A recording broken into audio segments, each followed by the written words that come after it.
In this video, we're going to be working on the second movement of the second line of the Yang Tai Chi Saber Form. So our last movement, again, had us facing to the east, and we were left rooted in the left leg, raising the right leg, cutting across with the sword, and both arms were extended out at shoulder height. As always, I'm going to start this form as if I had started it facing you. So right now, directly towards you would be considered south.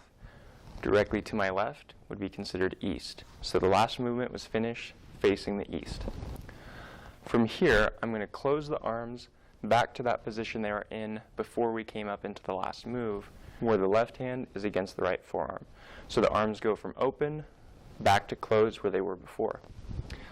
What my foot is going to do, you have two options with this one also. You can either leave it up as you close and step from there, or you can drop it down so it gently touches the floor as you close and step from there. Either way is acceptable.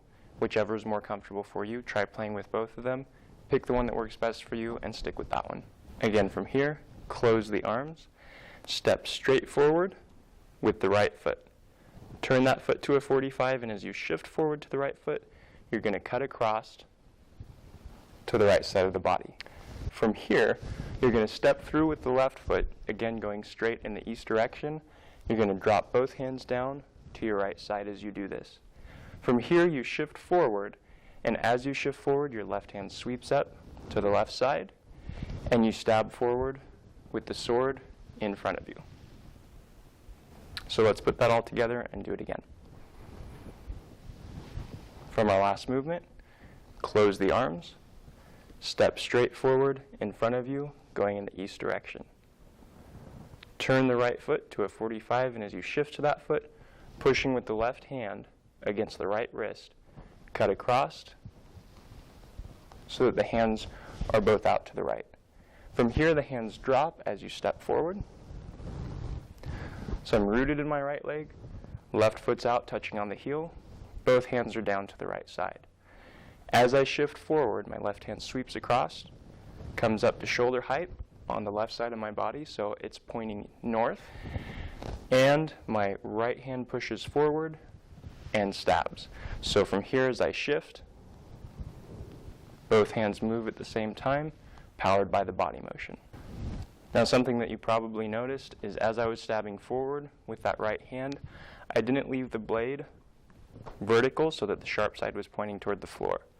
Instead, what I did, and what you should do too, is as you're stabbing out, turn the blade so that the sharp side is pointing to your left. And as you come out, the blade is horizontal rather than vertical. The reason for that is if you're stabbing toward someone's body mass, especially where their rib cage is, if you stab with the blade vertical, there's a good chance that you can get the blade stuck between their ribs. And I know that sounds terrible and pretty morbid, but when they were using sword techniques back in the day when they came up with this form, every movement had to be useful because they depended on it for life and death. So if they stabbed someone and their sword got stuck, well, now all of a sudden they can't use their sword, and who knows what else could happen with the other person's weapon or with other attackers. So what they would do is turn the blade so they could slide it between the ribs, and then they could pull it back out much easier without the chance of it getting stuck. So as you shift forward and stab with this, be sure that you turn the blade so that it's horizontal, sharp sides pointing to your left, and be sure that as you do this movement that you don't start turning the blade before the hands go forward. So if I just step out, I don't want to turn the blade and then stab forward because I just turned the sharp side of the blade toward me. What I want to do is start stabbing forward, and after the blade is past me and I turn, I'm not in danger anymore. So if I drop my hands here and I turn the blade and this gets bumped and knocked toward me, I just basically cut myself. And aside from being very embarrassing, that would not be fun at all. So what you want to do is keep the sword with the sharp side pointed down, so if it was to be bumped against you, the flat side of the blade's hitting you.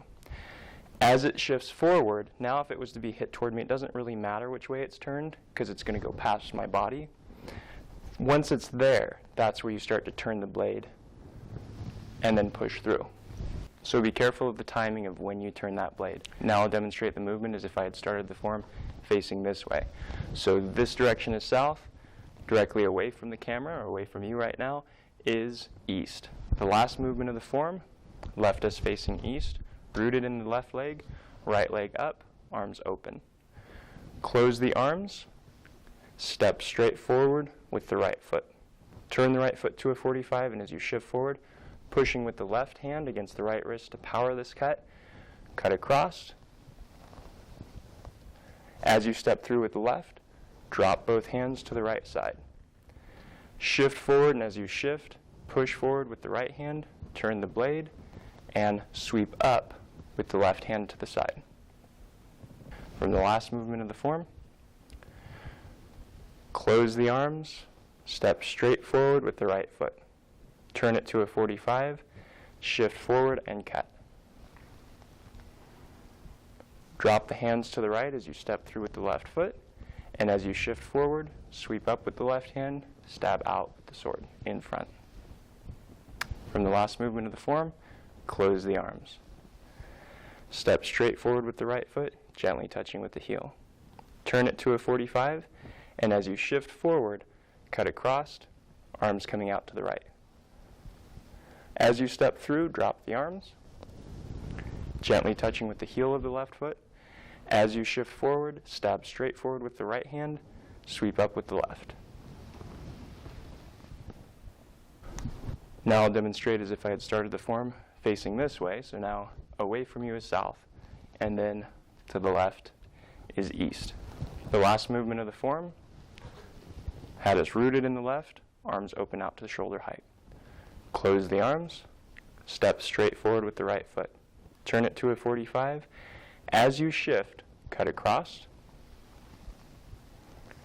As you step through with the left foot, drop both hands to the right. As you shift forward from here, stab with the right, sweep up with the left.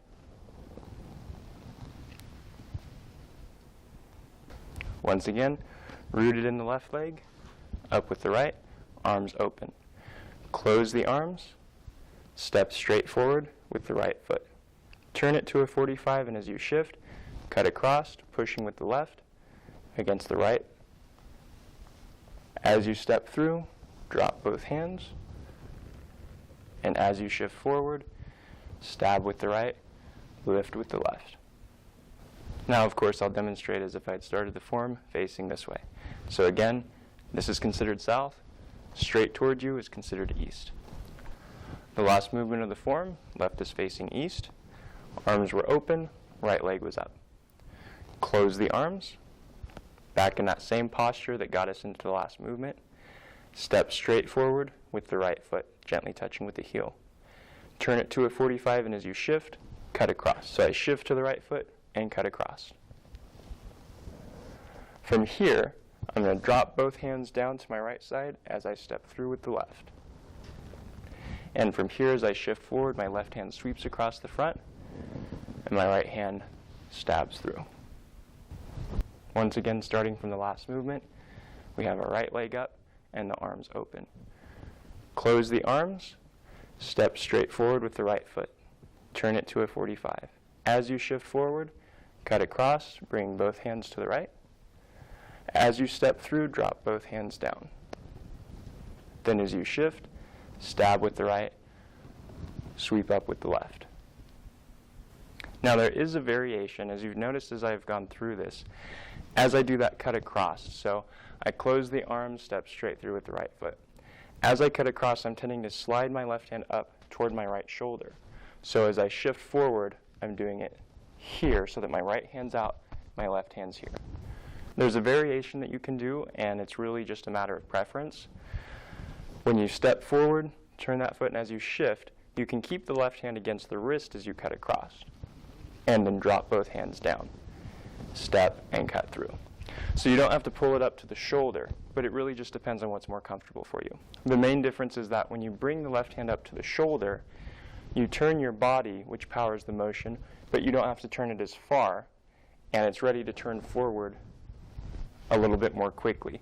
If you keep the left hand at the wrist, when you turn, you have to turn your body farther to reach all the way across with the left hand.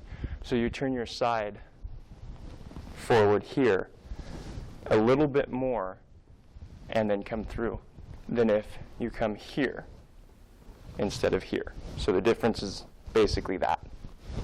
And once again, a couple things to be careful of with this movement is that as you're stabbing forward in the last part of it, don't turn the sword first, then stab. Start the stab, and once the blade is past you, turn the sword. The other thing is to make sure that you are turning the blade, and that when you turn it, the sharp side is pointing to your left. Well, congratulations. That's the last move of the second line of the Yang style Tai Chi Saber Form. You now only have 11 lines to go. I hope you found this video very useful. Thank you so much for watching.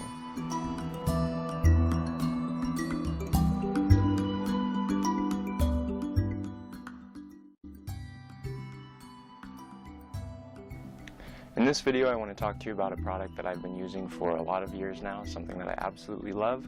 And if you're into taking supplements, you will probably absolutely love this too. It's called Daily Complete, and it's put out by a company called Pure Trim. This is what it looks like. And the reason I love this so much is because, one, it's a liquid, so I don't have to swallow pills when I take it. Two, it has over 200 nutrients in it. So instead of taking several different supplements, trying to get the same amount of nutrients that I can get out of this bottle, I take 1 ounce of this and I'm done. Now, this is one of the products that I used extensively while I was over in China training, and I think it was invaluable for me for keeping my energy up and making sure I was getting proper nutrition while I was doing strenuous training all day long. Now, the last thing that I really like about it, it's awesome, is it's just simple to take. So if you're like, all right, it's time to take my supplements with my lunch or whatever, you literally just open it up, get a little ounce glass out, pour yourself an ounce, done, swallow it. And that's it, you're done. You've taken your vitamins for the day. Another nice thing is it tastes pretty good. It basically just tastes like oranges and a hint of vitamin flavor to it, if you know what vitamins taste like. So anyway, I hope you try it out sometime if you're into taking supplements. If you're not, I still hope you try it out, and I hope you learn to love it as much as I do. Daily Complete.